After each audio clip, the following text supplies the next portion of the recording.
আসসালামু আলাইকুম।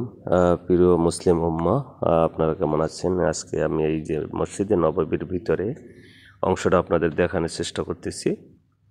তো আপনারা দেখেন, মসজিদে নববীতে যারা আসছেন এর আগে অবশ্যই তারা দেখেছেন, কিন্তু যারা আসেন না তাদের জন্য খুবই গুরুত্বপূর্ণ আমি মনে করি দেখবেন। এই মসজিদে নববীতে আসলে যে এটা কত বড়, এটা দৈর্ঘ্য প্রস্থ অনেক বড় আর কি। এখানে আপনার যে মনে হয় যে কত লোক ধরবে আমার আনুমানিক ধারণা করাটাও ঠিক হচ্ছে কি না বুঝতেছি না।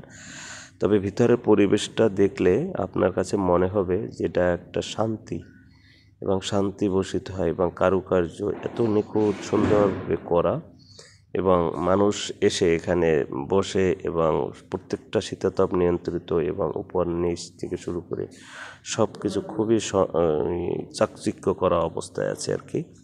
তো আপনারা যারা আসেন না তাদেরকে আমন্ত্রণ জানাই এবং আল্লাহ যেন আপনাদের এই মসজিদে নববীতে আসার তৌফিক দান করে। অবশ্যই মদিনা শরীফকে অবশ্যই আসবেন এবং মদিনা শরীফে এসে রাসূলের রওজায় সালাম পেশ করবেন, আল্লাহর দরবারে দোয়া করবেন। এই যে আমরা যে বসে আছি, আমি যে জায়গাটার থেকে এই বাম দিক থেকে যে সাইডটা দেখা যায়, ওই যে একটা এই যে নামাজ পড়তেছে মুরব্বী, এই সোজা এইটাতে হচ্ছে আর যে আপনার ওই দিকটা হলো যে রাসূল সাল্লাল্লাহু আলাইহি সাল্লামের রওজা, এবং রওজাটা মসজিদের বাম দিকে অবস্থিত, এবং মসজিদ ওই রওজার পিছন থেকে শুরু করে এবং ডাইন পাশে এই পুরোটাই হলো মসজিদে নববী, এবং এটার চারদিকে মাঠ আছে এবং এই মাঠেও চারদিকে নয়, তিন দিকে, হ্যাঁ তিন দিকে মাঠ আছে এবং তিন দিকে আপনার যে মানুষ বসার মতো অবস্থা আছে, এবং যেটা দক্ষিণ পাশটা পুরোপুরি হ্যাঁ দক্ষিণ পাশটা সেটাতে আপনার যে রয়েছে জান্নাতুল বাকি যে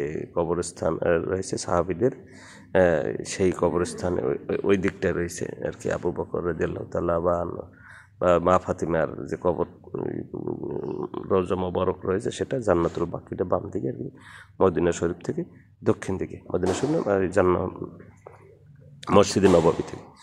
তা আপনাদের জন্য আর কি এই ভিডিওটা করলাম।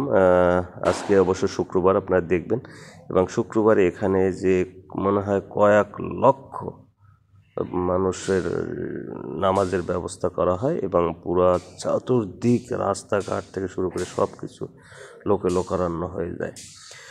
তাই আল্লাহ দরবারে শুকরিয়া আদায় করি। আল্লাহ আমাকে এখানে নেওয়ার তৌফিক দান করেছে, যাওয়ার তৌফিক দান করেছিল। আল্লাহর দরবারে শুকরিয়া আদায় করি এবং সকলের জন্য দোয়া করি এবং দেশবাসীর জন্য দোয়া করি আমাদের দেশটা ভালো থাকুক এবং সকল মুসলিম উম্মাহকে আল্লাহ তাআলা হেফাজত করুক।